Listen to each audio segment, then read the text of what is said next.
No waste, no leftovers, no nonsense. Just a simple solo souffle that'll make you feel like royalty. Hey, I'm Candy Ann. Today we're gonna turn fridge staples, eggs, milk, butter, and cheese, into something you've probably been avoiding because it sounds fancy.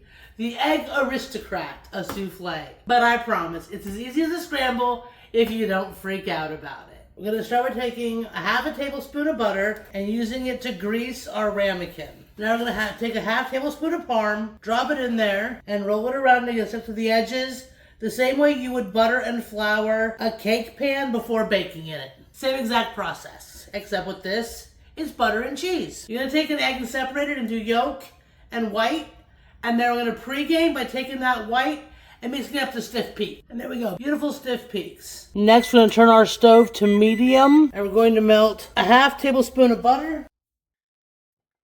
Once that's melted, we're adding a half tablespoon of flour. Mix that right quick to make a roux. Once our roux's thickened, we're gonna add 2.5 tablespoons of milk and mix that up till it's thickened. As that's thickening, we're gonna add 1/8 teaspoon of ground mustard and just a dash of cayenne, unless you want it a little bit hotter. Now we're adding a half cup of cheddar and 1 tablespoon of parm. Turn off the heat and get that cheese melted in there. Add our egg yolk.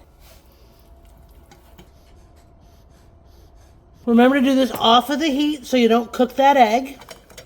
Now we're carefully going to add our egg whites in here, and we're very carefully going to fold those in. We don't want to flatten them. The word souffle literally means to breathe, to puff.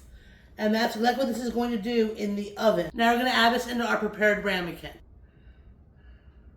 There we go, completely oven ready. 350 for 12 to 15 minutes. There we have it, a simple cheese souffle for one. That pairs well with any green vegetable or a simple salad. Remember, cook for one, have some fun, waste none. The recipe is below, along with a link to my solo cook survival guide. If you like more egg dishes, check this link. See you next time.